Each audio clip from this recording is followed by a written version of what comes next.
Remember, the 4th of November. We deserve to lose this game. And if you say Arteta as a manager is still better, all I will say is have some shame. A little variation of the Guy Fawkes poem, because tomorrow, of course, is bonfire night in the UK. But I also want to start by reminding everyone that it is also Remembrance Weekend. Sadly, I don't have a poppy with me right now. Hard to get them over here in my neck of the woods. But let us never forget the sacrifices made by those long before us in years gone by, so that we could live the lives of freedom that we take for granted today. Lest we forget. And today, of course, well, all I can say is no gold trophy this time around. I mean, what am I talking about? No gold trophy. We're not even going to win the league, definitely. And this was a game that we could not afford to lose. And we were up against a Newcastle team, of course, which had several of their first teamers out injured. And they've also lost another one, of course, with Dan Burn out and Jacob Murphy also now out with a dreadful shoulder injury. Jake, get well soon, mate. That looked horrible watching on the television, and it was sickening to see. But I hope you will definitely get better. And we should have had the opportunity to put them to the sword, but we miserably failed to do so. I will say that this was more of a game of chess in many ways, in that defensively we probably looked a little bit good in some respects, and the decision to obviously bring Tomiyasu back in at left back did work a little bit, but he still kept getting skinned by Almiron and Trippier and others. And we did hold firm defensively, a lot of feisty play, some tackles flying here and there.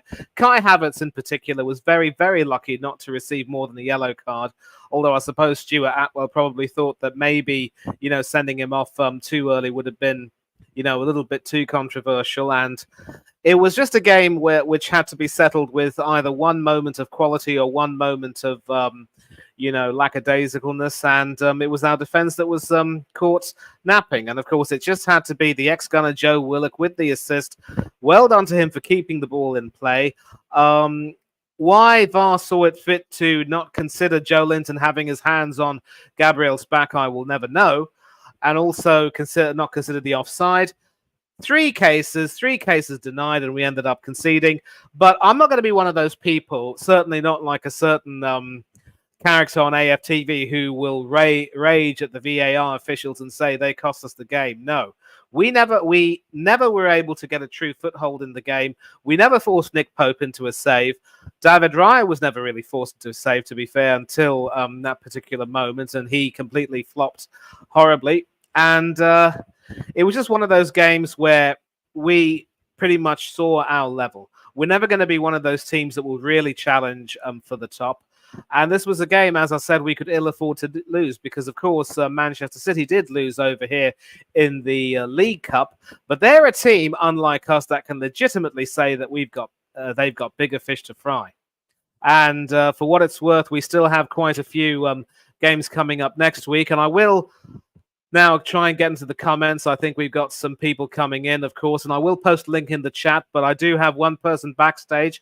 Henry Ray Baker, good evening to you, sir. AFC Always, a disgrace of a performance, and certainly can't relate to the team, the players, especially the manager.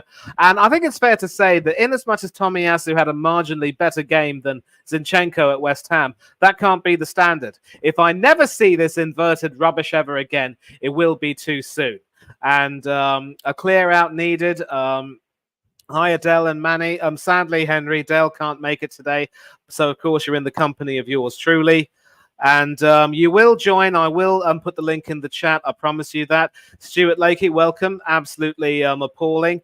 VAR is a joke. And you might have a point there. But look, we can't blame VAR for that. We should have done better. Drew Gunners, big up to you, mate. Thank you for coming in. Luke James, we did have some control in the game in the first half.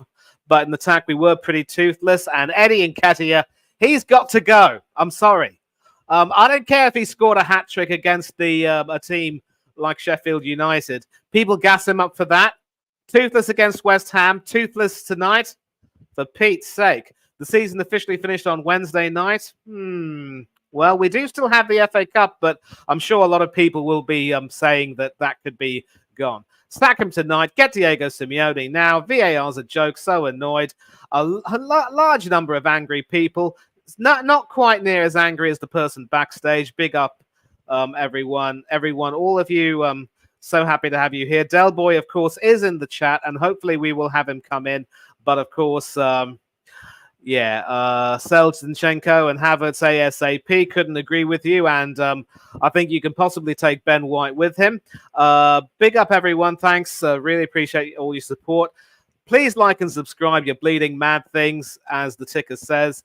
Joanne Smith, a pretty harsh thing there. And Static saying hello to me and the panel. 10 likes. Big up the chat. Arteta out. It's been a long time since Del Boy's done a stream, so a call-in show that is. And we've got our usual Chelsea rabble-rouser in the chat.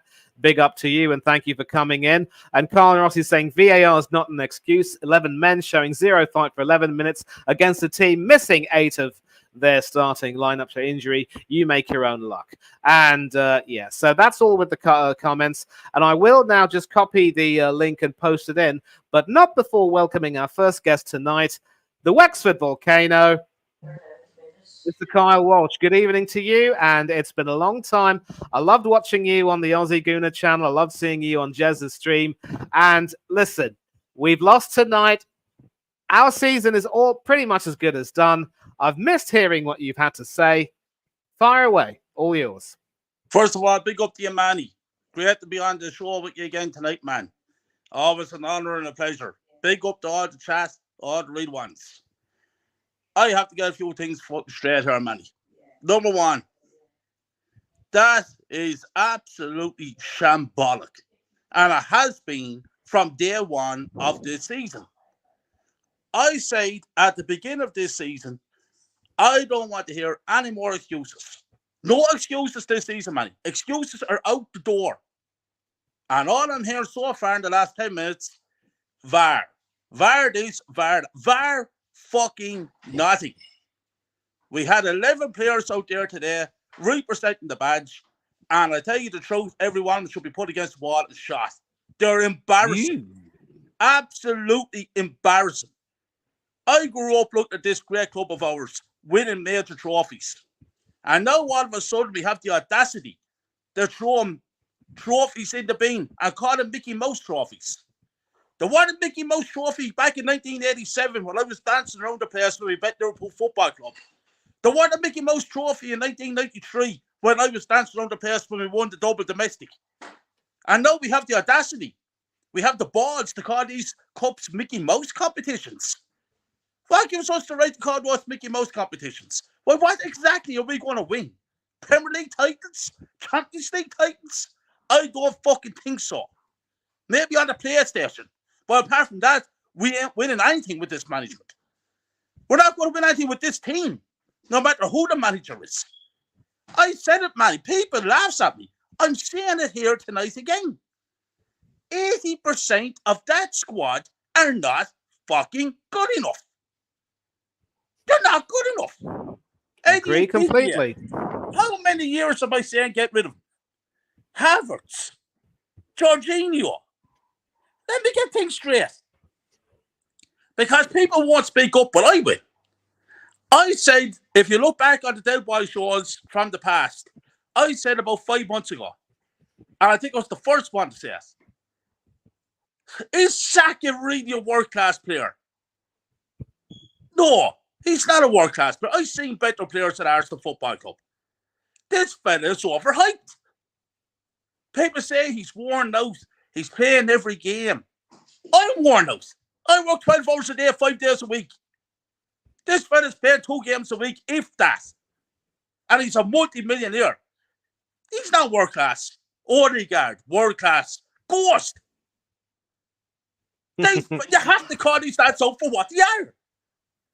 We're expecting Martinelli and Trossard to come into the mix, and these Arsenal Football Club is in a bad state if we're relying on Martinelli and Trossard to win us and Saka to win us a Premier League title money. That's how far away we are. It's time to speak up. We haven't the players to win the major trophies. So what gives us the We right to don't. go out against West Ham the other night and throw it in the bin like it don't matter? It's an absolute disgrace. It's a shambles. The club is a shambles from top to bottom. And it starts with this clown of a manager. He has to go, and he has to go tonight. Forget the Premier League. I said it at the start of the season. Forget the Premier League. I said, forget the Exactly. Champions League. I said, forget it Exactly. all. The season is done. And it's done. We're fucking finished. Again. Absolutely. It's shambles. Absolutely. And, you know, Carl Rossi said it best, you can't use VAR as an excuse. Obviously, Odegaard, you know, not being in the squad today due to an injury meant that Jorginho was captain. I suppose he wasn't too bad today, but he still clearly isn't quite at the level. And we all remember, of course, how poorly he played against Spurs after coming on. I remember saying it, Georgie Porgy pudding in pie made a mistake and made Arsenal fans cry. And because the Spurs came out to play, that was 2 precious points we threw away. And of course, thanks in no small part to a few small defensive mistakes and the inability to force the issue, we threw away 3 points. Now, I'm going to get to Central and Henry in a minute, but Kyle, let me ask you. Declan Rice is obviously a very divisive figure back in Irish football circles because he did play for the Irish youth teams like Jackie Grealish before pledging his allegiance to England. And we've got more than a few Irish Arsenal fans who have made it clear that they're not really big fans of Declan Rice.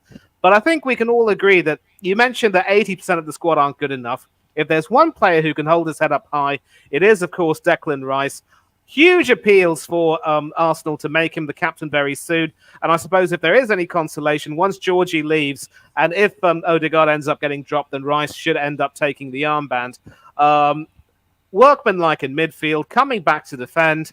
It was just a shame that not many of his other teammates were able to step up. And on the basis of his performance, are you perhaps willing to warm to Declan Rice right now, Kyle? Yeah, number one, man, you just like to say the man is better off playing for England because Ireland are absolute joke of a nation. We're a joke of a nation in more ways than one when it comes to football, politics, and every other goddamn thing in this country. Pure shithole. But anyway, that's one thing about Ireland. Number two, what I would say is, yeah, he's a good player. He should be the future captain of Arsenal Football Club. But let's not get carried away.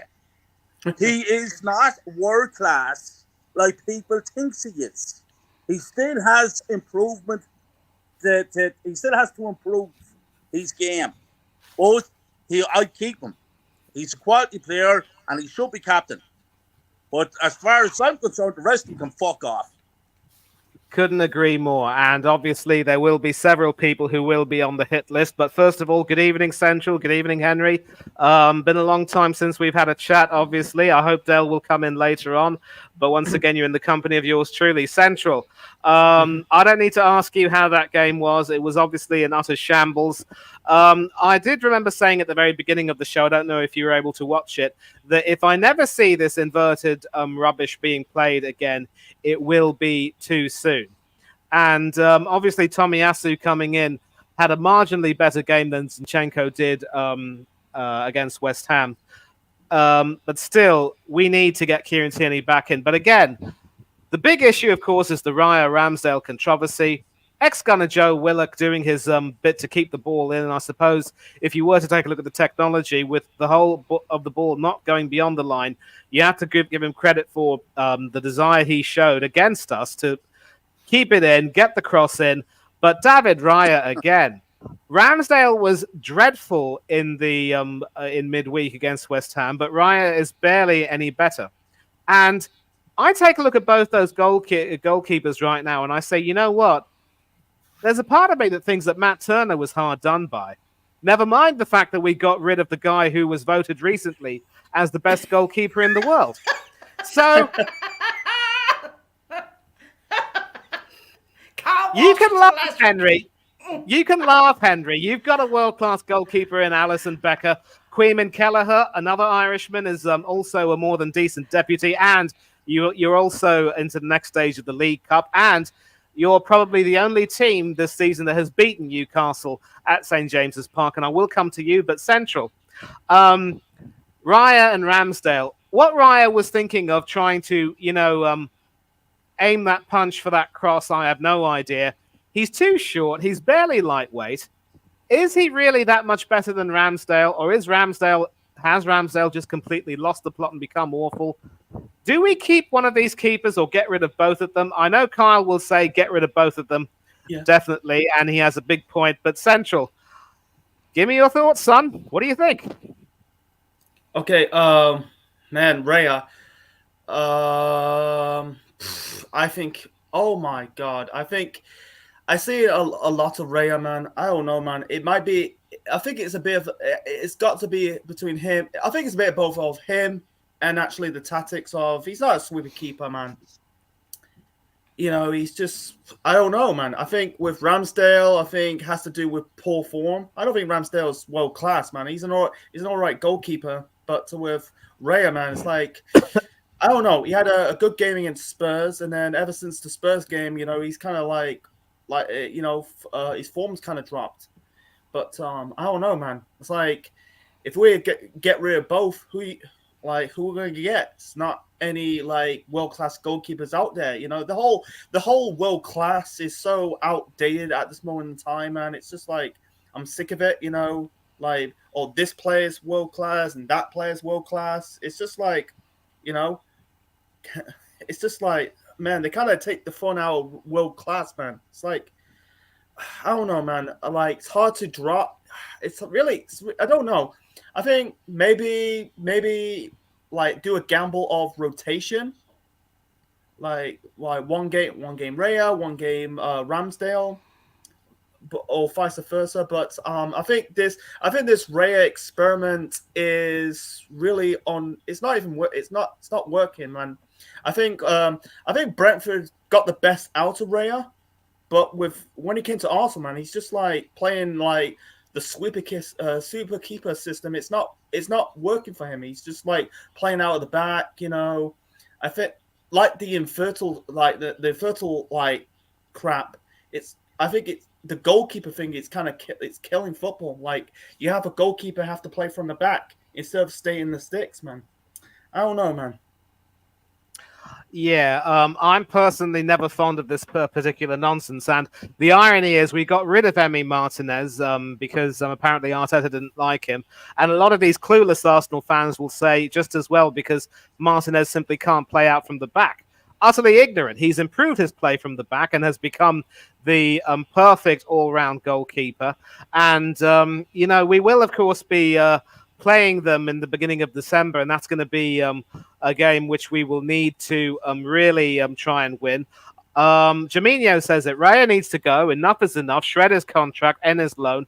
Another goal that was his fault. Should have done more dealing with the cross. I'm getting sick of watching him every game. Jaminho, son, I completely understand your point of view, but you can't tell me that Ramsdale is in any way better. I've seen that fellow flat put crosses dreadfully. He reminds me of Dracula more than anyone else, and it's just utterly ridiculous. That's all Manny, I can say. I just try to come in there, Manny, quickly and say I was on Jesse's show the other night and I said the same thing. I think that if you want to win a Premier League title, it's vital that you have a top-class goalkeeper. And in my opinion, between Raya and Ramsdale, you wouldn't make half a decent goalkeeper. Never mind a world-class goalkeeper. You have to be real about it. Two were not good enough. That's it. So, question: would you? I've said this on Twitter. I'll say this again. I'd say sell Ramsdale for a decent price, be given his value. Bench Raya and offer Aston Villa a blank check to try and get Emi Martinez back. Would you do that, Kyle? He's a better goalkeeper than two of them, so my answer is yeah. Because you need a goalkeeper, Manny. These two lads are not good enough. Look at the mistakes they're making. I agree. Flapping across this, and you have to have stability. If I'm a centre back, I want to know that my goalkeeper behind me is good enough, and that gives me confidence. But this has to be playing in the defenders' minds. These two lads are not fucking good enough. Like the rest of the squad. Shambles. 700 million on this waste of space on this squad. Terrible. Yeah. Yeah, Jaminio disagreeing, saying Ramsdale is so far clear, it's not even a debate. I can't agree with you there. Anyone who saw that performance against West Ham will certainly not be inclined to agree. Raya did do well at Brentford, but I think it was you, Central, who said it, that Brentford got the best of Raya. And we need 2 new keepers. We need a new manager, for Pete's sake. Arteta's talent ID is so low. Before I will take a look at some more comments, but Henry, I want to thank you for waiting. Thank you very much for coming on again. Always wonderful to have you as a friend. And of course, a huge welcome to Mr. Hanno Trollope, my colleague on his channel, Coach's Corner. Proud to be a co-host. Good evening, Bert. You must have enjoyed seeing us lose tonight. Well, at that stage, also not really. It was a rubbish game. Yeah. If it was like Yeah. a 3-2-1, yeah. then Yeah. I'll get to you in a minute, but Henry, you know, Liverpool, of course, playing tomorrow against Luton, and that is a game, obviously, which should have a Liverpool win written all over it. And the best part, of course, about Arsenal losing is that you have a chance to, you know, leapfrog us into second, into possibly even go to the top of the league. I know City beat a poor Bournemouth side 6-1 today, but you could still do quite well yourselves. And you're actually a team that the only team so far that has beaten in the Premiership, only English team that has beaten Newcastle at St James's Park. And I wonder if you were able to watch our game, what sort of analysis would you make of our team, and where do you think we failed where you were able to succeed? Okay. Hi everybody. Well, first off, I agree with you about we should remember those who have lost their lives. That's well pointed out, Manny. Hi to Kyle and Central and everybody. I watched the whole game tonight, and oh my goodness me, I agree with everything that Kyle Walsh has said. That's why I was laughing, because he was making some arm movement, and I couldn't help but crack up laughing. Raya, oh my goodness, is abysmal, and so is Ramsdale. You should sell both of them, and as Manny rightly says, give Aston Villa a blank cheque and get Emi Martinez back in to Arsenal. I also agree with Manny about Declan Rice. Since he's come into the squad, he has been better in that setup, because he was wasted at West Ham. The rest of the team, oh my goodness me, Havertz should have seen red for his lunge and could have probably broken the leg. Bruno Guimaraes should have seen red for the arm and gone off. That was abysmal refereeing. So that's 2 down to 10 men each. But I think even more should have gone, because that game was ill-tempered, bad refereeing, bad officiating by the VAR. Whoever was on VAR should be thrown into the lion's den. Actually shocking performance, because it was not in. The ball had gone out by the time Newcastle had retrieved it to cross the ball in for that goal. It was quite clearly out and should have been a goal kick. And that there was a push also in the box. So the goal should have been disallowed. Full stop.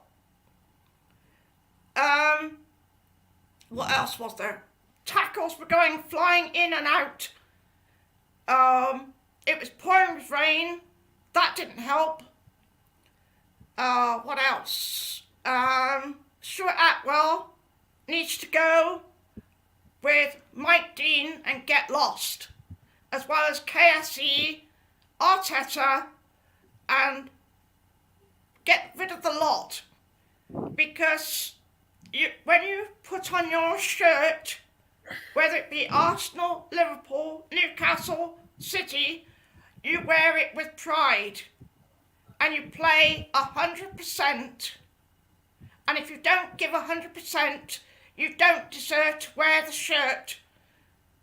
And you should be either on the bench or maybe demoted to the under 21s or whatever, or even out of the club. Because that's, you play for your team. Because there's no I in team. Also, yes, we are playing Luton tomorrow. And if I can revert back to what Manny said about Alisson, Alisson has saved us, yes, at times, but he has also been shockingly bad, playing around in his penalty area and lost the ball, and we have conceded goals like water. So, yes, it should be a 3-pointer tomorrow. I'm hoping for a 5-0 with Salah and Nunes, but it could be a banana skin depending on how Klopp plays. But I also want to revert back to Manny saying I cannot stand the inverted role. Get rid of the inverted role, because if I can mention Trent Arnold, he was put in the inverted role instead of the midfield. That's where he should be playing, in midfield, not in the inverted position. So I didn't think that Arsenal was going to win, but neither should Newcastle have won, because it was just a shit show from start to finish. So I wish Arsenal all the best for their next game. I unfortunately have to leave because I have another live to do tonight. So I just wanted to pop on and give my views on what I've seen. But the comments that have been made have been spot on. And I am totally 100% behind you guys, because changes need to be made pronto.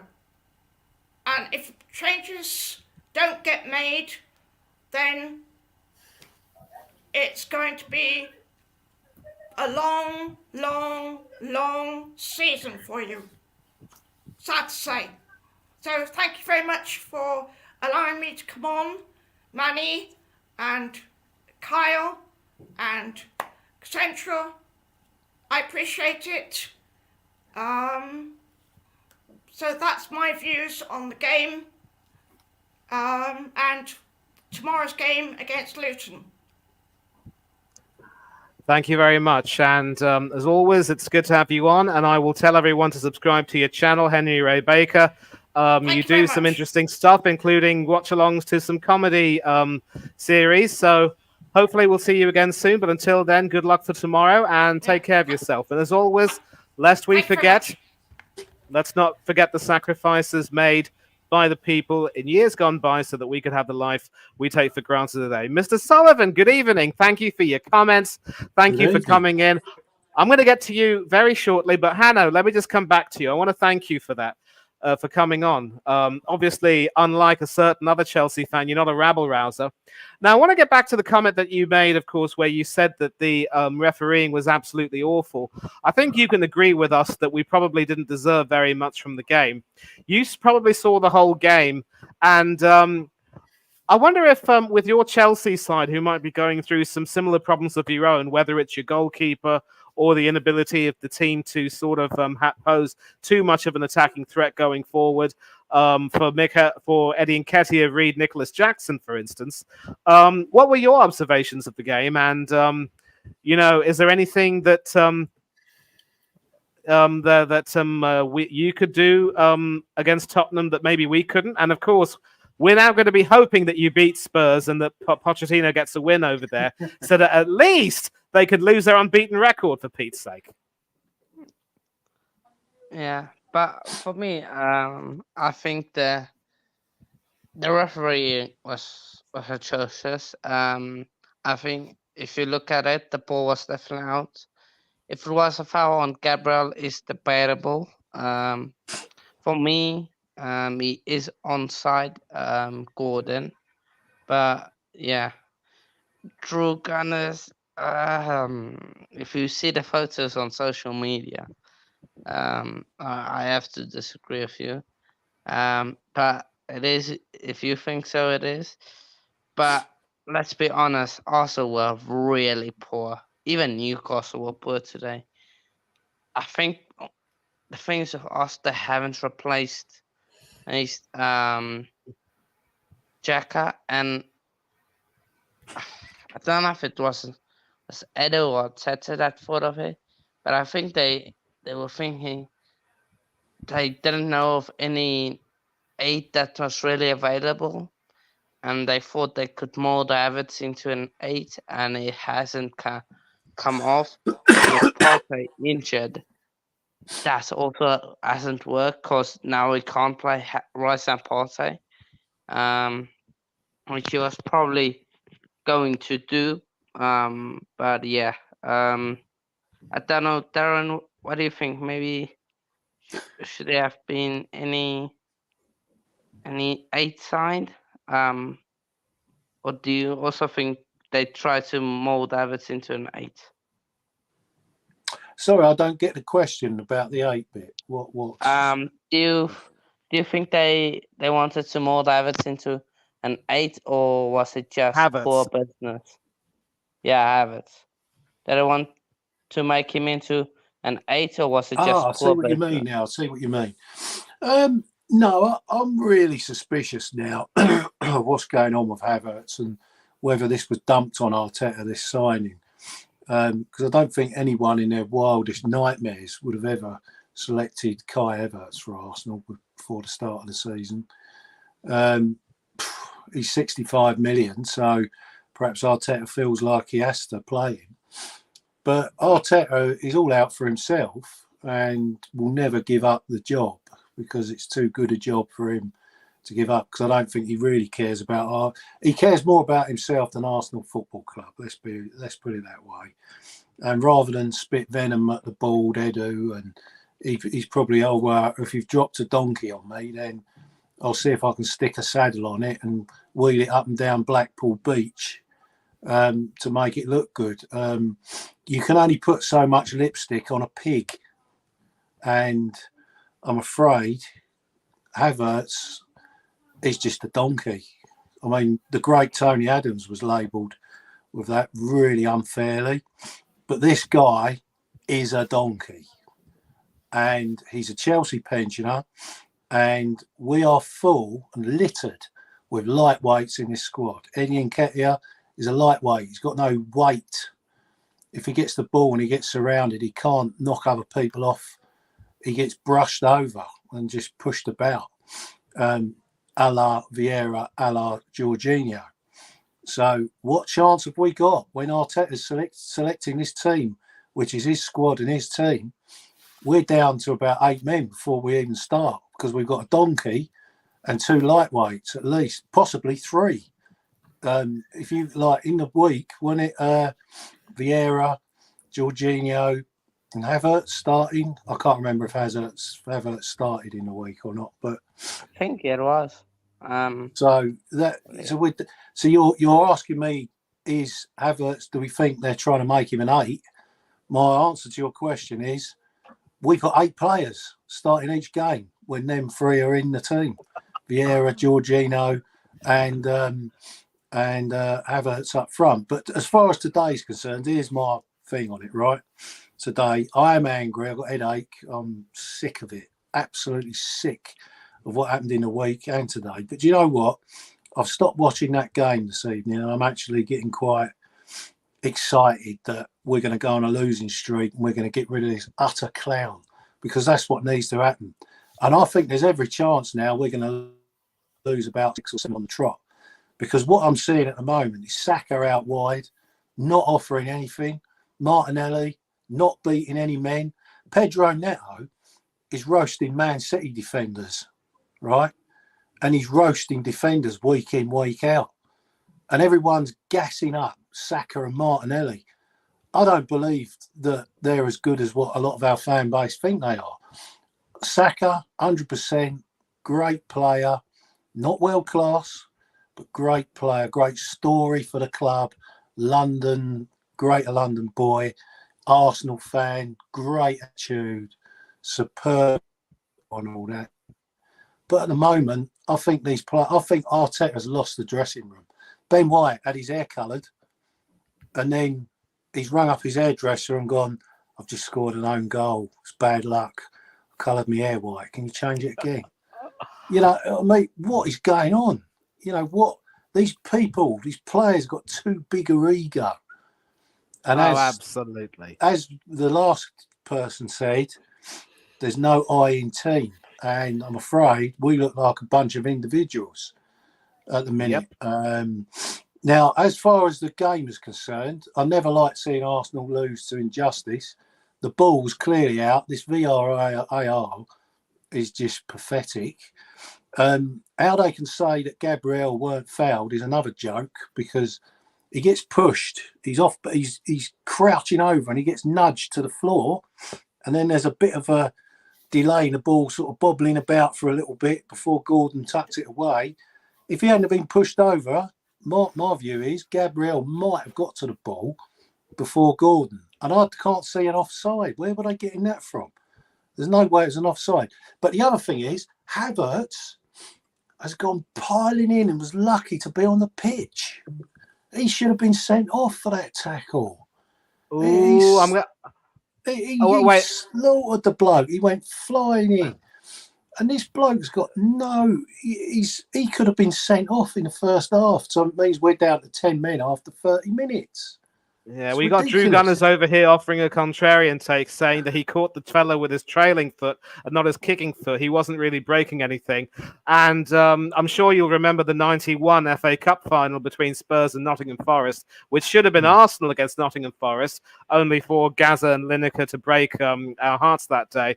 And that tackle from Gaza on Gary Charles was also absolutely reckless. He only got booked then, but he could have been sent off today. And I think... here's the thing about Havertz as well. I think this sort of segues back to Hanno's question about trying to make Havertz into an 8. I still really don't know what they're trying to do with him. There are several other people, and I think you mentioned this, Hanno, that may because we were doing a preview with a Newcastle fan by the name of Carl Tacker, you, me, and that gentleman, and you were possibly saying that maybe Havertz could be played as a false 9. I think we can all agree on this point that if I never see Edward Nketiah starting for Arsenal again, it will be too soon. But here's the thing. Because Odegaard was injured, we had Jorginho starting again after another horror show against West Ham and captaining the team again. And because Jesus is still out, we still see Nketiah leading the line. And I wanted to see a false 9 in the form of Trossard, maybe not so much Havertz, but, you know, because we all saw in the Community Shield that the bloke couldn't hit a barn door with he couldn't hit a horse's backside with a banjo, to be honest. And of course, when Trossard came on, he obviously tried his best, but he's another person who's had a disappointing season by his standards compared to when he joined the club.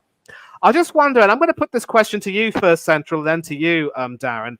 It seems to me that, players come into the club, make a really good first impression, and for some reason they just seem to fade away. And yet there doesn't seem to be any attempt to try and, stop the rot, correct the malaise, and people are just going to go on deteriorating and deteriorating. It's just awful. I mean, Central, where do you put the blame on this? Would you put the blame on Arteta, his coaching staff, or maybe are the players just, not really good enough at the end of the day if they're not really able to get back to the form they showed once they joined? To who? You're talking about Arteta or Havertz? See, listen, what I'm saying is that there are players who join the club and they start well, but then fade away. So who do we blame for that? Do we blame the coaches, or are the players simply not good enough? What is going on? What's your take on this?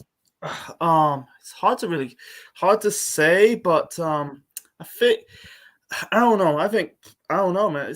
I think it's a bit of both, man. I feel like I don't know. It's really a hard question, but I know exactly what's going on. Go ahead, Mr. Sullivan. Have you ever seen people that they're in a group and then they choose someone as their best friend, and they'll be the best friend in a group of 20 people, and they'll be their best friend for about 3 weeks, 4 weeks, and all of a sudden they'll get bored with that person, and then they'll have a Barney and a bust up with them, and then they'll go to the 19 other people in the group and say, I don't fucking like him anymore. He's this, he's that, he's the other. Right? And then they'll move on to another person, and it'll be, oh, you're a new bloke. Yeah, you're my best mate now. Yeah, da-da-da-da-da. Arteta, there's something wrong with him. I've just had a message from somebody saying that he started crying. Now, I don't know if that's like crying about the game and moaning, or whether he's actually burst into tears or not under the pressure of being Arsenal's manager. But that's what I believe. I believe he's like a kid. It's like he gets a new toy that might be Trossard. He plays with it for 4 weeks, gets fed up with it. Then he goes, right, get on the bench after having a brilliant performance. Right, I'm bored with you now. Get on the bench. I'm putting someone else in. That's what I honestly think is going on. He's not mature enough. He's not mature enough. He's got no experience. He never has had any experience as a manager. So are we to be so surprised that this is how he treats and deals with people? I mean, Kieran Tierney. I mean, it's shocking. Kieran Tierney, he's a great left back. He gets up and down the left, can defend well. He can even play as a defensive free as well, if you want to be versatile about things. For Scotland, he plays some blinding games on that. For Scotland. On that one, that's very similar to yours. But I think it's almost like when you in a group and there's almost like somebody new that's now formed part of your friend group. So now you're trying to impress him, and then you impress him so much then that okay, he knows you've impressed him so much that you don't have to do anything else. He's now your friend. You don't have to do anything more. He will stay your friend. That's almost the thing I get. That even with my club Chelsea, so many players come in, they start off part on fire, and then few weeks go by, it's almost like they go down. And it's happened a lot of us. So yeah. But my phone is about to die. So I just want to give my final thoughts on the game. I think also again didn't do enough, but you definitely got robbed. It shouldn't have been a goal, but you didn't do enough. Don't think even Newcastle did enough in some cases. But yeah, we'll see what happens with you guys. And hopefully we can do you a favor on Monday. But yeah, as for my socials on YouTube, they're Coach's Corner, and Instagram underscore coach underscore corner, and Twitter 70830030, or just Coach's Corner on Twitter. But yeah, thank you, Manny, for having me on. And yeah, unlucky result. Hopefully, Arteta stays 10 more years, and whoever the Cronk is also stay 10 more years. Cheers, mate. Okay, son, you're a Chelsea fan, so you are saying that. But listen, do please subscribe to the Coach's Corner. We recently, of course, Hanno and I did some good work for the Rugby World Cup, which was an absolute classic. Darren, you might not be a big fan of the egg chasing, but Central, you must have enjoyed watching the rugby whenever you could. So that's something to talk about a little bit later. And, we can obviously talk quite a bit about the...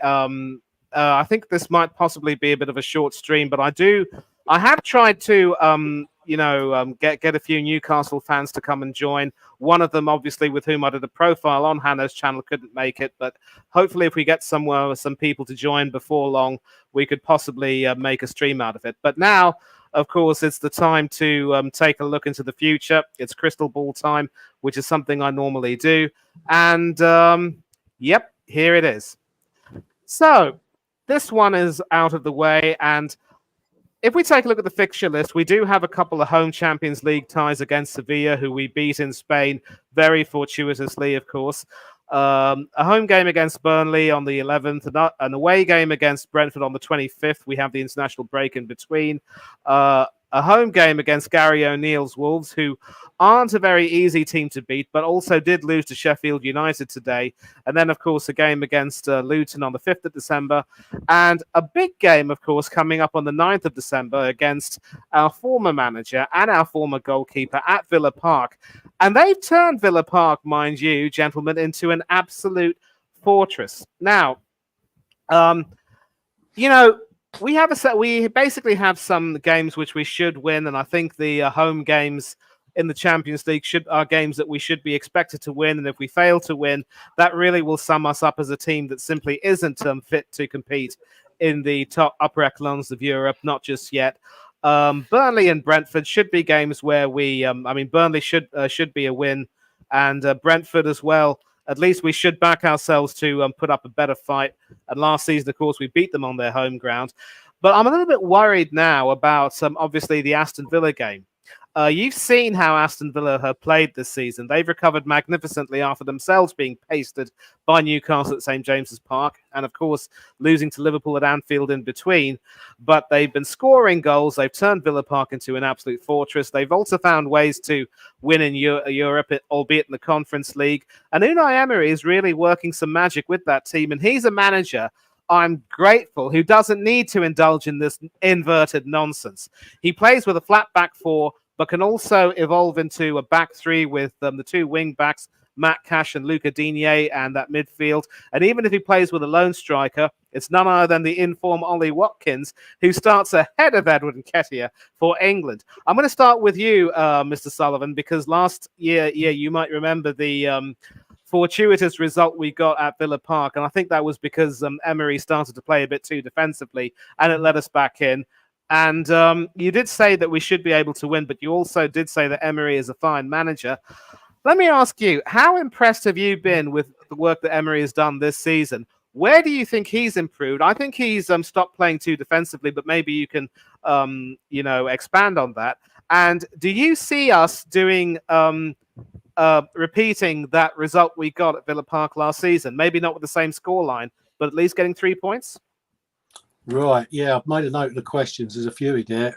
Just before I answer the question, I'm getting messages saying Arteta's had a meltdown and he's probably going to get a ban for what he said in his after-match conference. But anyway, we'll put that to Shots one are getting side. fired. Breaking news. Right, I'm not worried about Aston Villa because I'm hoping Arteta's going to be gone by then and we'll have a new manager. But should we still have Arteta? Because let me tell you, I think now the rot's set. Sorry, I'm losing.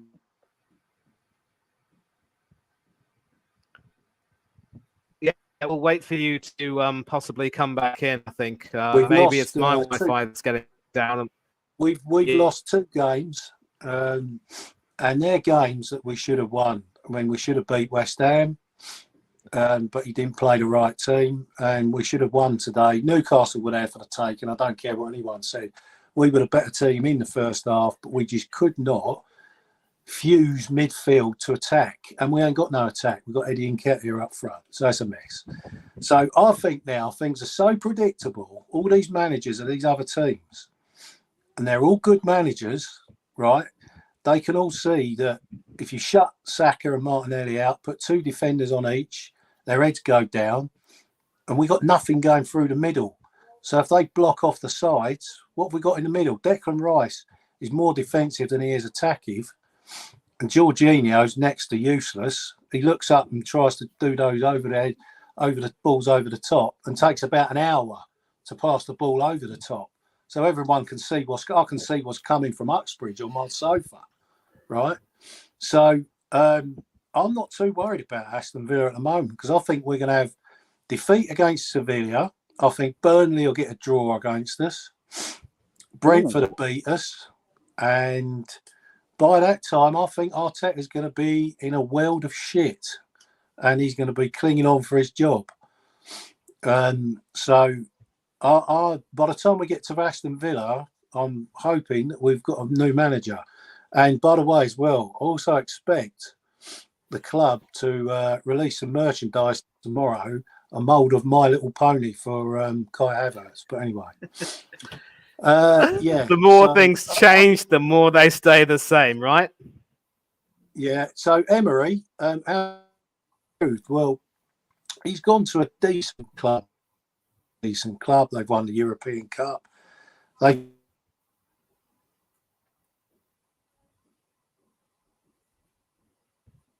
in the 90s. Seem to be having. It's a bit of a platform for him if he can sort of get. When the next big job comes out at Liverpool, Man United, or someone like that, a big club, he could be in a running for it. I don't think he'd be at Aston Villa for very long if he does well with them. And as you say, he plays a sensible football, flat back 4, back 3. I've got to be honest, I was one of the people that wanted him out when he had a bit of a rough spell. But let's be honest, the rough spell he had, it's nothing in comparison with the rough spell Arteta's been having over the years. Oh, yeah. And, you know, the only thing with him is he seems to be better in the Cups than he does in the league. I'm not sure if we would ever win a league with Unai Emery. But can we repeat our result against them that we got last season? If we get if Arteta's still the manager, no, I think we'll get a draw or we'll get beat. If we got a new manager, we might have new manager bounce against Aston Villa. Because I think new manager comes in, all them players are going to be born again. The only question is who could be the new manager at this point. And Central, I'm going to come to you. And one thing I think which... yeah. No, go ahead. Go ahead, Darren, please. It's not my job. Not my job to pick Arsenal's next manager.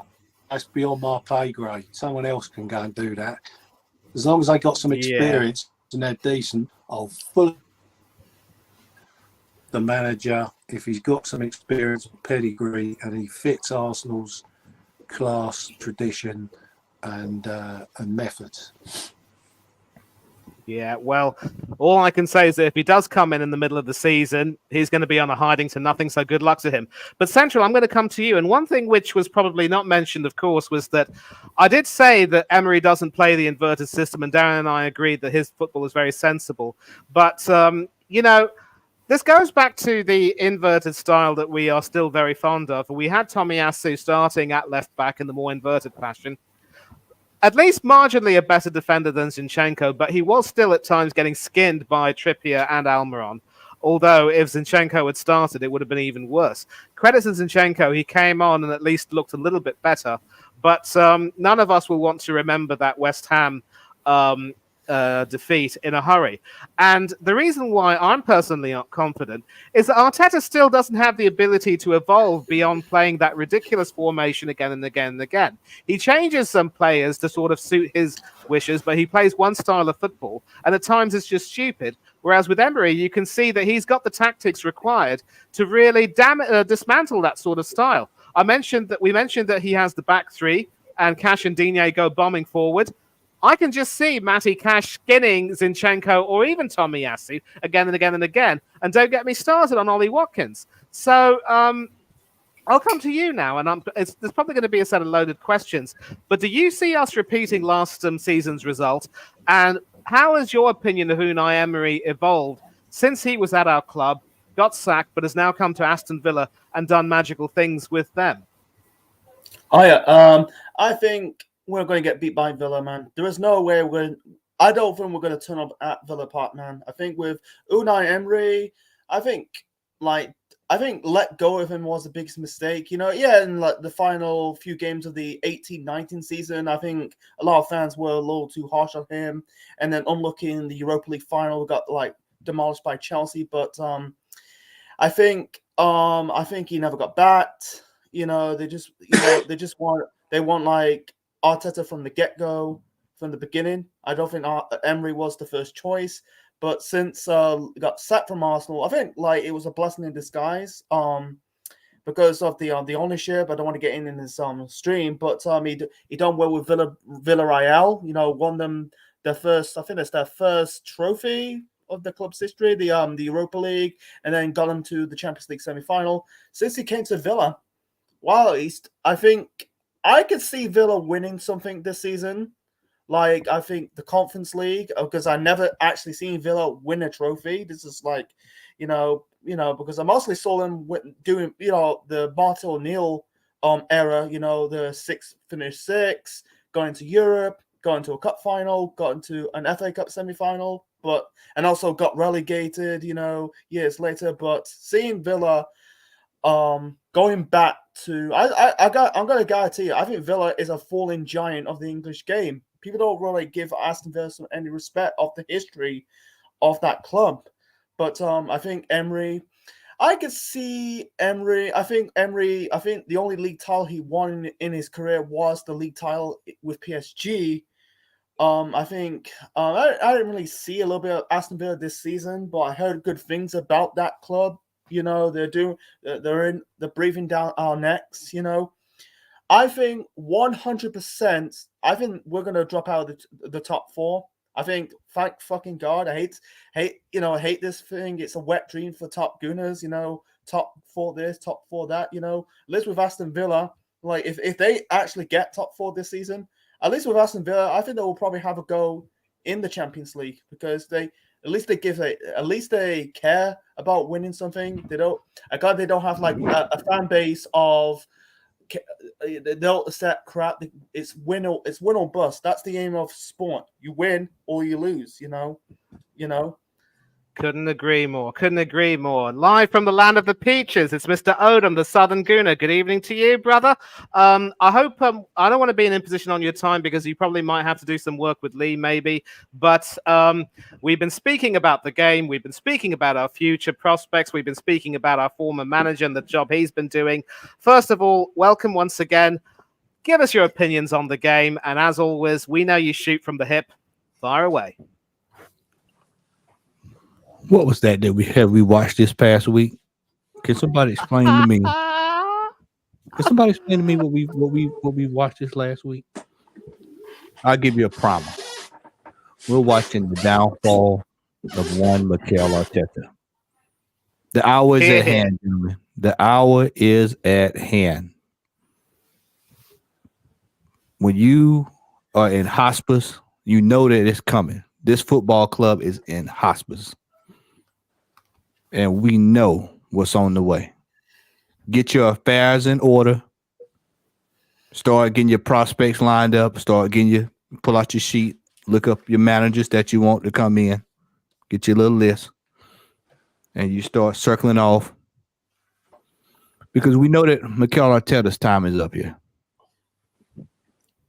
Today, I looked at him on that sideline when I was on that watch along with Lee, and I said, look at him. That's a man. He's unshaven. He's out of ideas. He doesn't know. The team is a reflection of him. This man picked Kai Havertz. He picked Jorginho and played that twice in the same week, knowing it didn't work. Normally you would hear a term like it's called insanity is what they would call it. Yeah. Because when you do something over and over and you would expect the same outcome, That's insanity. You know, if you bear with me for just a second, don't go nowhere. I got to pull it up. So I just had it. I want to read out this definition right quick. I'm going to read this definition out. Y'all just bear with me. Just bear with me. Bear with me. We're bearing. The definition of weak: lacking the power to perform physically demanding tasks, lacking physical strength and energy, liable to break or give way under pressure, easily damaged. Kind of sounds like Arsenal Football Club, doesn't it? Oh yeah. Didn't that sound like our performance today? You know what? I thought we were weak during the end days of Arsene Wenger. This is a whole new level, isn't it? Yeah. Money, this is worse. This is worse because at least under the at the end of Wenger, we could still score goals. Oh yeah. We can't even score goals now, brother. That was the hallmark of Arsenal for years. No matter how bad it was, Darren can go back. I'll go back past George Graham and all of them. He'll tell you it. No matter how bad it was, we could score goals. We can't even score goals. We had one shot. Money, let me say something because I'm going to pull out the clip. I'm going to unload. I don't want to hear anybody talk to me about a VAR. I want to hear anybody talk to me about what the referee did, a ball going out of bounds. Let's go back to before the ball went out of bounds. What were we doing? I counted 8 players stood there and watched the player try to keep a ball in. Player then crosses the ball. That creates the confusion. Goalkeepers flapping. We got Gabriel diving into the goal. And we're begging the referee to please bail us out. Bail us out. Save us so we can get this point. Look at the state of this football club. Look at the state. We're worse than we were last year. I told the guys, we are back to 2020. We are all the way back to 2020. What's the difference in when we were going through that then and now? The only difference is we fluked last year, and this year we're finding out what time it is. As of at this time tomorrow, do you realize if everything plays out the way it's supposed to play out tomorrow, we've gone from 2nd to 5th in one day. 2nd to 5th. Do people understand this? Yep. Do people understand? We're going backwards. Yep. Backwards. And we have a fan base, section of the fan base that think this is normal. The manager has spent $700 million, euros, whatever you want to call it. He spent too much money to have that kind of performance this week. Money, Darren, Yeti, this is ridiculous. It's absolutely ridiculous. I watched that performance today, and I looked. They told me last weekend. This time last week, it was cake, it was ice cream, it was parties, it was streamers. Oh man, we beat Sheffield United 5. We have taken them out. We have reset it. We're here. And get you. He's in the room. 1, 2, 3. Look at me. We get to the game on Wednesday. Oh, well, it doesn't matter. It's just the Carabao Cup. Nobody watches that. Nobody cares about. We've got bigger fish to fry. That's what they said. They said we're still undefeated in the league. What are you? I think you've fried all the fish in the ocean up to now. Yeah. Hey, money. Darren. Yeah. They said, hey, what are y'all complaining about? We're still at top of the league. Well, we're not there anymore today. No, we are not there anymore today. And his project has been going for 3 months. Lee asked me today. Lee said, what phase are we in? I said, whatever phase Tottenham in, we're behind that phase. That's what phase we're. Whatever phase they're in a different phase than we are. You're in the X-Files, mate, not the phases. How is it that Eddie Howe gets a ragtag bunch, puts them together. They beat PSG. They beat PSG. Cup final. They've got a little bit of an injury problem, which they'll fix in January. And then thank God to the heavens that Isak wasn't playing today. Because if Isak and them were playing today, we would have blowed off the park. You bet. That's a little bit of an error. Have y'all noticed the pattern? Chelsea, Yeah, we should have got blown off the park. Fulham, we got lucky on. Crystal Palace, we had to scrape by with a penalty kick. Beating people with own goals. What's this? Fulham almost came back. We had Nottingham Forest. If they had a striker, they would have beat us. Look at where we are. Yeah. Look at the truth. Look at the truth. The truth is in the pudding. This run of form is the team that has been out there all year. I have been preaching from the heavens that this team is not operating the way it needs to. People thought I was crazy, and now it is here. And then we've got Sevilla, a wounded Sevilla, who just lost today, who drew today. They're going to show. They're going to show right up on Wednesday, and they're going to right the wrongs that they did when they were there. It's all going to fall down now, mate. It's all going to fall down now, mate. The house of cards, the team is right here with this Carabao Cup in the bin. In the bin. Gentlemen, it's time. It's time for Arteta 100%. to G.O. It's time for this manager to go home. It is time to go out and go get a Zidane. It's time to go get a Simeone, a man who can take charge and get something out of these players. Because these players, I'm going to tell you what's getting ready to be the next phase. When I see a man, and I've said going forward, this is how I'm going to refer to. When I see my captain, Declan Rice, out there, that's my captain. When my captain, Declan Rice, is out there giving 175% when he looks around and he sees. There was one instance in the game, he looked around. He's calling for the ball. I want the ball right here. Pass it to me. I'm going to I felt sorry for him today, to be honest, when I saw that. He had passengers, Yeti. He had passengers out there on the bus with him today. None of those men were warriors. As Tony would say, Zulu. None of them was warriors today. Should have been down to 10 men as well. I was embarrassed as an Arsenal fan to see that performance today and what I saw on Wednesday. It's a disgrace. But aren't you at least going to cut Declan Rice some slack? Because I say Declan Rice. I say he's my captain. He's my captain. Yep. He was the only one, to be fair, that deserves any slack. To be fair, he gets a 10. Exactly. He gets a 10. If we had about 4 Declan Rices, we probably would have won. We might have won the game.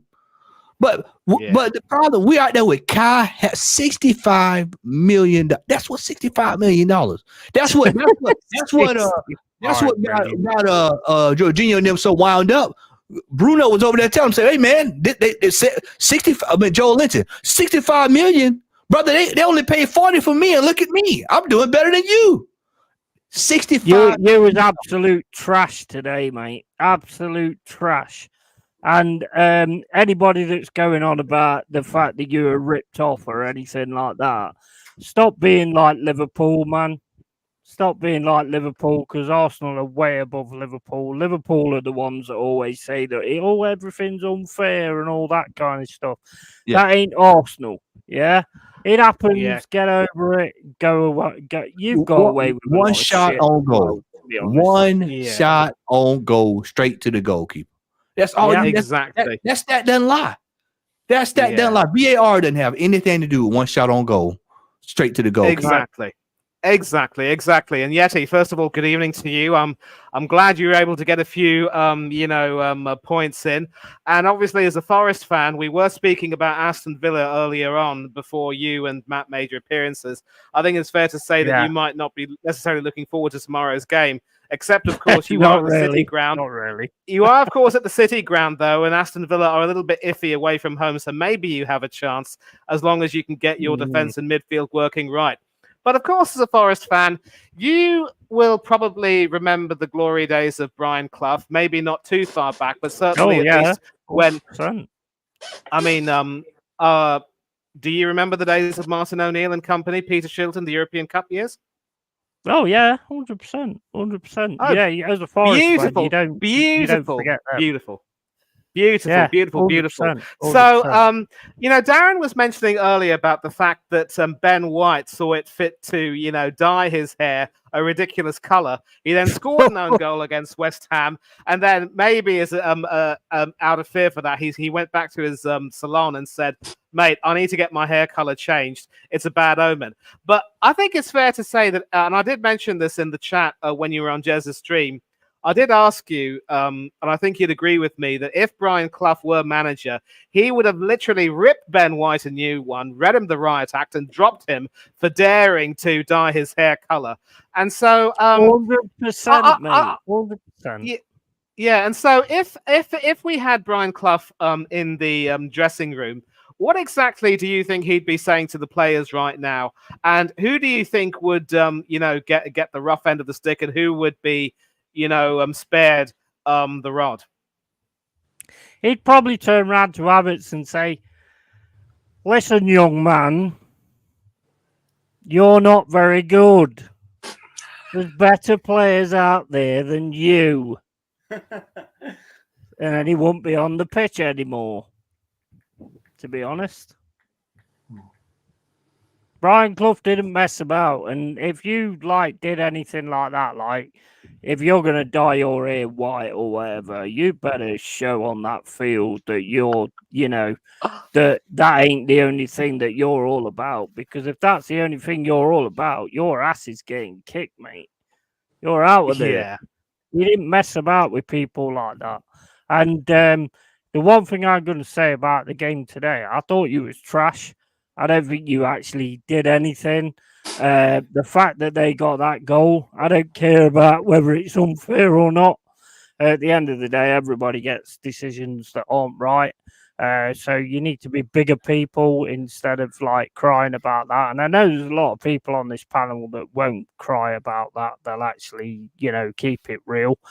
And, because that's not what Arsenal's all about. And you need to get this bum out of this club. And I'm glad you lost. I'm sorry. I am glad you lost. And I hope it all falls apart so you can get rid of this clan and actually become the proper Arsenal that you deserve to be. Get a Simeone or somebody like that, and get somebody who's serious and start getting serious signings. And that's because some of you, we've signed better players than you've got. Sangare, Montiel, they should be playing in the exactly. Champions League, and you pulled off coups getting them there. Wow. And don't forget Navas last season, who I thought was quite impressive. It's ridiculous. I don't understand what I'm seeing with Arsenal. I don't understand all these idiot. I think there's a cult going on. I think it's a cult. You know what I mean? I mean, if Arteta tells them all to do something bad to each other, I think they probably will. I mean, it's just mental, man, what's going on with Arsenal. You deserve so much better. Fellas, I know what's going to happen. Starting tonight, I'm actually sitting here looking at the transcript from Arteta's his post game, and he says, "How the hell does a goal like that stand?" But y'all can get ready for a fan reaction video tomorrow from me. That is going to be world class tomorrow morning, because this manager, for him to walk out there, ask that question, one shot on goal. Stopped by the goalkeeper, and for him to get up there and sit on his ass and ask, "How the hell does a goal like that stand?" This man is a coward. I said that on Wednesday. He's a coward. Yeah. Yep. The VAR didn't put the team out there on the pitch. The VAR didn't pick Kai Havertz and Jorginho for the second game running. Didn't go out and go buy a striker in the summer. Didn't put her down, get her loan till we can get Ivan Toney or something. Didn't have any efficient backup. You got a goalkeeping fiasco that you created. You created this mess. When we had Martinez here, we had a world-class goalkeeper here at the club. We had 6 goalkeepers in 4 years. For those who don't quite understand the math, 6 and 4. And then he sits up there on his behind and he says, "Well, how did this happen?" You, Mr. Arteta, you didn't have the players ready to roll. And there's plenty of players out there. There's Pedro Neto. There's Tillemans. Yeah. There's Ward-Prowse we've missed out on.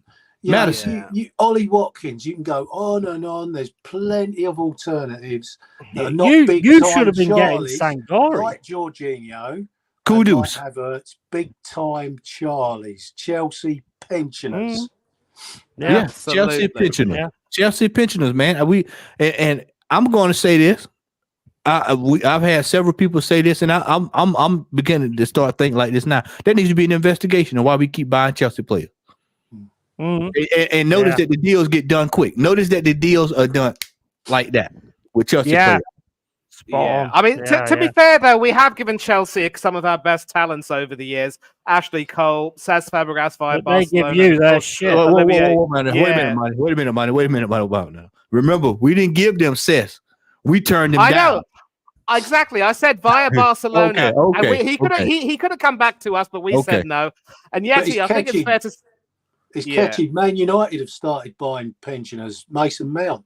Yeah, buying. I mean, Rag. and look where they are Journeyman. now, beaten by Newcastle at home in the League Cup. And Yeti, I think it's fair to say that given our goalkeeping troubles, we sold you the wrong goalkeeper. Please take either Ramsdale or Ray off us. Give us Matt Turner. At least he can catch a few crosses for Pete's sake. I'm not sure. I'm not sure you sold us the wrong goalkeeper. Did you not see that third goal against Liverpool last weekend? What was he doing out there? I mean, this. I mean, you look at this thing for what it is, and it's just a complete screw up. The Magic's got in the transfer window. I heard Dan Pot say he's got more. He had to have more windows than Microsoft to get stuff right.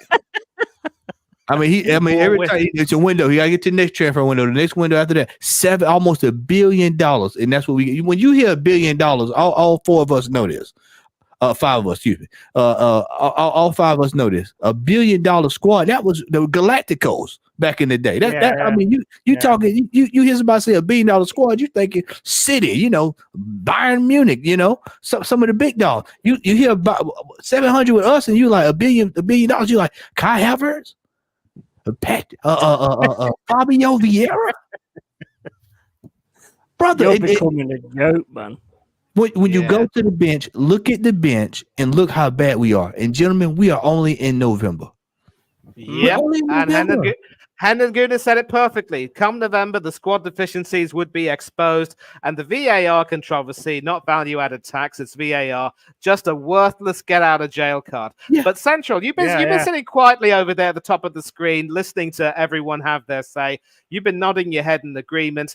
And this particular thing over here, the squad deficiencies being exposed, again, how do we solve this in January? And what really do you see being done? I want to get your opinion first, and maybe we can go around the panel later on. But Central, take it away, son. Okay. I don't know. Like, I get rid of the manager, man. I feel like, and also start again. Just press that massive reset, man. We need that massive proper reset, man. Like, we need to start again next season, man. Let's be honest. Like, I don't think we're gonna win. I'd never expect Arsenal to win the Champions League, man. That's my prediction is like get to the quarterfinals of that competition and break that last 16 hoodoo. But the FA Cup, I think we're gonna throw that away. But yeah, I just focus on God. I hate this, man. Like, I think the problem is the scouting network, man. Our scouting network is dog shit, man. Like, we're buying these crap players. Like, the biggest mistake, in my opinion, we should never got rid of Mislintat, man. That was the biggest mistake. Like, I think he brought in he's seen Guendouzi. Another player we should never let go. Like, and I think he's now got Ajax. Yeah, Torreira. Like we try like Fabio Vieira, really? Like and Havertz and Jorginho. We should have got Caicedo, man. That's David Ornstein's fault. I hate that David Ornstein, man. That's another topic for another time. But I don't know who's our scout. He's not really a pretty good scout. I think like Newcastle got scouts from Brighton or Leicester, or vice versa, man. Like, I want a scout who actually like finds the talent properly. Like Fabio Vieira, really? That guy can't get in the starting lineup at Porto. Like, it's just like, yeah, teabag. Like Jorginho, really? We're getting this guy who like, yeah, cool. He won trophies at Chelsea. Whoop-de-doo, you know. Yeah, he won the Euros with Italy. Whoop-de-doo. What's he fucking do? What's he doing? What's he doing in that final? Nothing. You know. What's he doing at Napoli? Nothing. So, like, I'm sick of this shit about buying ex Chelsea players. You know, we've been doing it since 2000. Technically, I heard they've done it since I think you got this John Hollands, but I'm talking about like recently, like in 2006 with Ashley Cole. Czech, to be frankly, Czech, maybe it's due with tactics, but still not that's Arsenal's like DNA, like getting Chelsea rejects instead of like just buying the best of the best, man. It's just ridiculous. This is getting ridiculous, man. Like how many like ex-Chelsea players do we need? You know, next year we're getting fucking Mudryk or fucking that Jackson. You're getting Zola. You're getting Zola next year. Yeah. Let's be honest, Central. You know, how many times has a player gone from one decent club to another and then improved after they've made their name at the first club? Don't happen very often, does it? I can only think of Eric Cantona from Leeds to Man United. But other than that, when a player's proved himself at the primary club, the secondary club, normally there's only one way it's going, and that's down. Yeah, in England. I'm talking about Premier League to Premier League. Oh yeah, yeah, not Europe to Premier League. Especially when they're on the back end of their career, i.e. Willian. Yeah, you know, it's very hard. You know, like it's not easy going to being good at one club and go to another club and be good as well. It's just like we're stuck in that cycle of getting that. Like we need like out, and also another problem is I think our youth system is shit, man.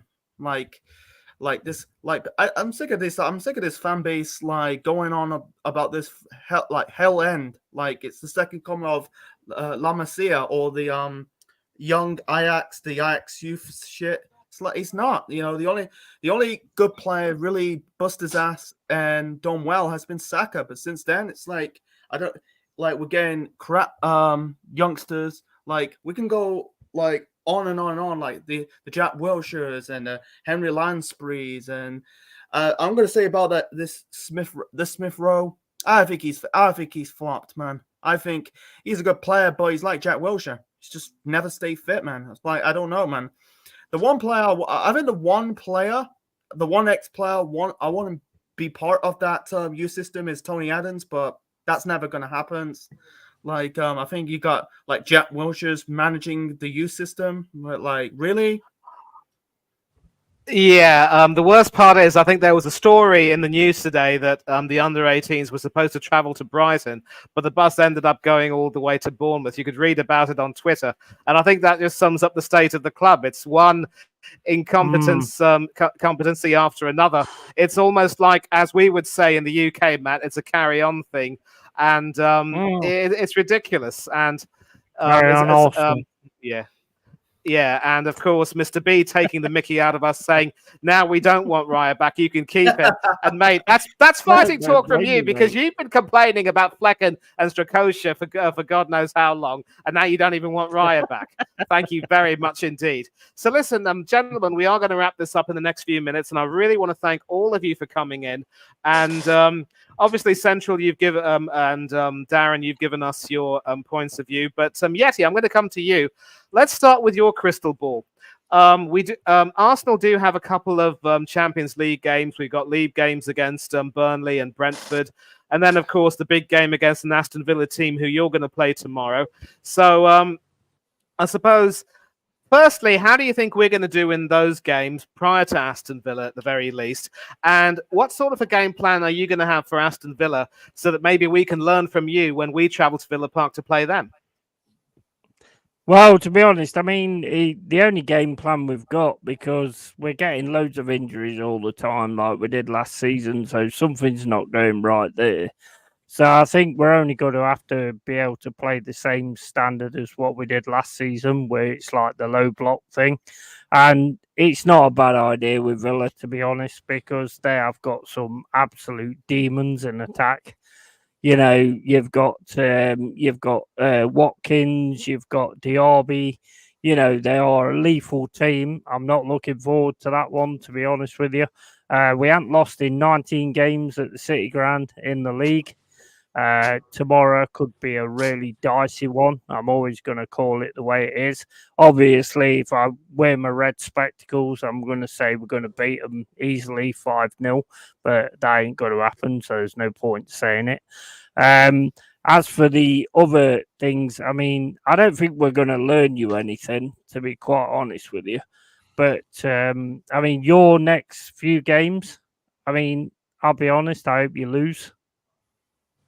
Because I have a lot of Arsenal fan friends and I want it to go right for them. I don't want it to go right for the dickheads, the top gooners and all the idiots who don't see a problem, but, it is what it is. And I want that guy out. I want that clown out. And I want you to have the manager that you deserve.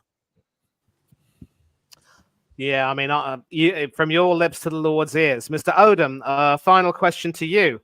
Our next few games, we've got Sevilla in the Champions League. We've got Burnley at home in the league. Brentford away in the league. Lens at home in the Champions League. Wolves at home in the Premier League. Luton at home, away from home in the Premier League. So to be fair, we do have a somewhat easy run. Now, I think Yeti pretty much has the idea that if we do get some wins, it'll mean everything is all right with the world. Do you see us at least getting wins in the Champions League to secure qualification? And if we do, would that be a good thing or a bad thing in your opinion? At this stage, money, I can't tell you what Arsenal's going to do, and that's just me being real. I have no clue if they can even beat Sevilla. I was told that they were supposed to be able to beat the teams that we played thus far. We were supposed to be able to beat West Ham, according to everybody who's told me that this team was fine, everything was good. We were supposed to be able to beat these teams, and now we're staring down the barrel of going back the other way. I'm going to say this. If we drop the next game or two, the temperature is going to be turned up to 20. Oh, you bet. Because right now, this manager isn't proving anything to me and has never proved anything that he's capable of getting this team to the next level. And I know what's going to happen. I'm telling you now, you can quote me on this. You can come back to this, tell Del Boy he can cut this up if you want to. The new narrative is going to be this manager came out today, chastised the review board over that call today. They're going to rally behind him. They're going to say Arteta he's fighting the good fight. He's leading the Warriors on. And all it is a charade to cover up for his incompetence this entire month. This month and last month. His charade, his incompetence. And he's a coward again. I will say it again. He's a coward. He hides behind this kind of stuff. But you can't, you can fool me once. Shame on me. Fool me twice. Fool me once, shame on you. Fool me twice, shame on me. Nobody's falling for it again anymore, Arteta. Nah. Nobody's falling for it. We see right through it. Can I just say something as well? Go ahead, all the players that Arteta has dumped are winners. Exactly. Do you realize that Granit Xhaka left the club and he's at a club that's actually in the top 3 or 4 for the in the Bundesliga? Yeah, exactly.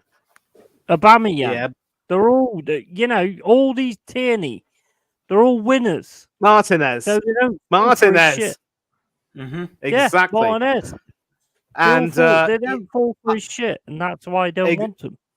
Exactly, and I think the final word on that would be, as you said, Mr. Odom, we can't relieve ourselves on your back and tell you it's raining. And I think, as Michael Jackson would say of Mikel Arteta, God rest his soul, of course, his talk is cheap.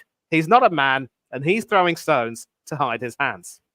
Yep, and with that, man, I'm getting ready to scoot out of here. Get ready for my fan cam. I'm going to bring the same. I'm going to unload on that as well. It's going to be a lot of unloading. Big up Yeah, to you, but Matt. do shout yourself out. Tell us where we can find you. I hope to join you on another stream soon, but if I don't, you know that I'm always ready to come on with you. That'll be sooner than you think. That'll be much sooner than you think. I'm actually working out some stuff for the end of the week next week. So I'll probably be reaching out to you tomorrow at some point. You and Darren. Okay. Y'all can follow me here on YouTube, Southern Gooner. Y'all can see me on Lee's channel, Lee Gunner's channel. I'll do the with the fan cams, and we'll do the match ratings today. And then tomorrow I'll be on with Lewis, the City fan, for his new American Dream show, where we'll be talking.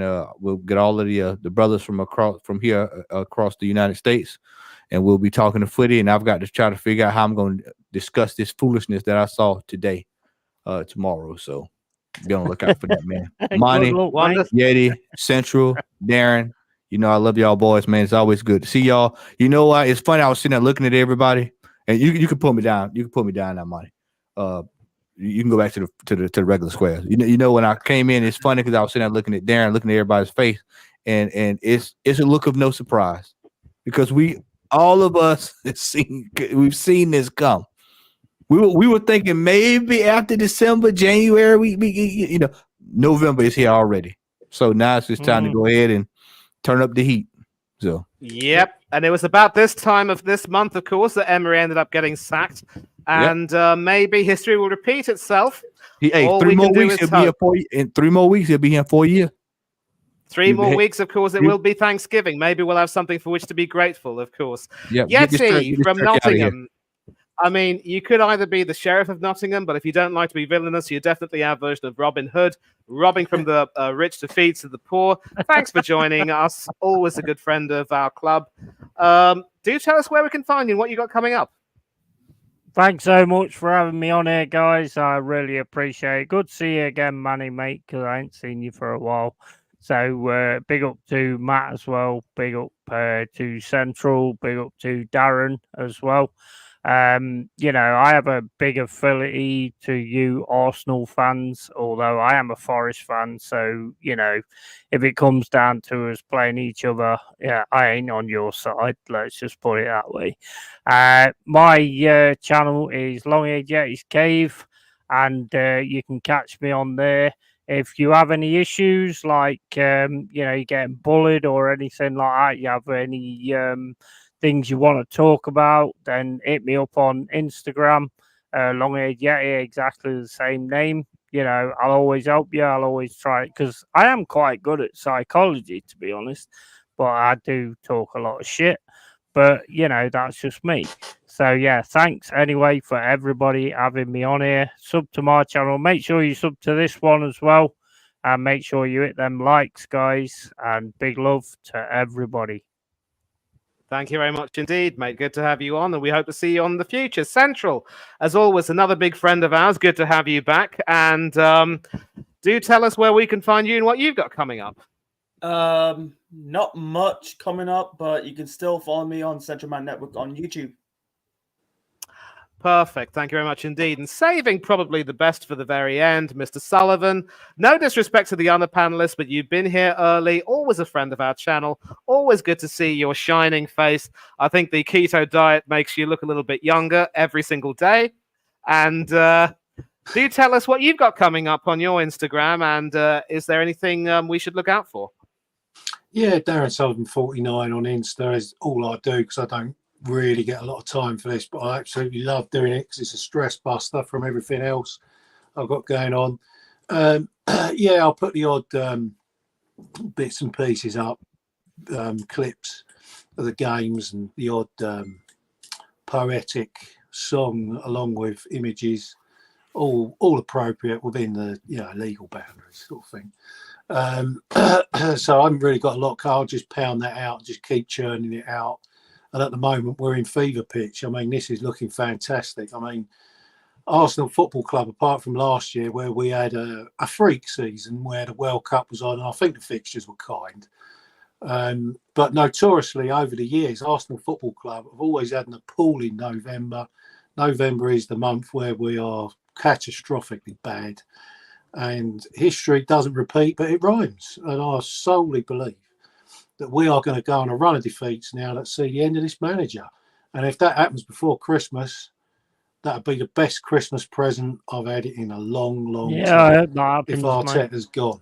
And I actually feel this community we've got, it's a worldwide Arsenal real community, real supporters that really care and see through the hype of oil and all the nonsense that goes on in the ground with all these silly songs about having Super Mick Arteta and singing about players that ain't even at the club anymore. You know, it's just ridiculous.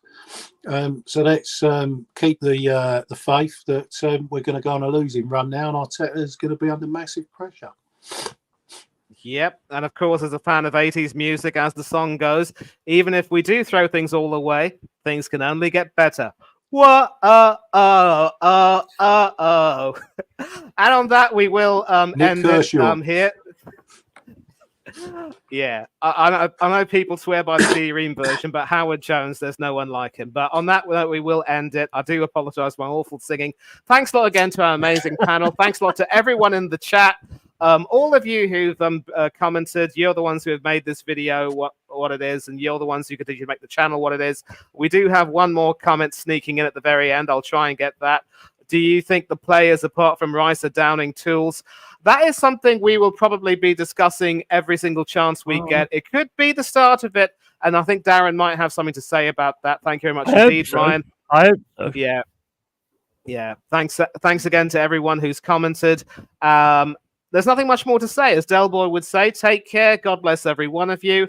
But for now, we are out.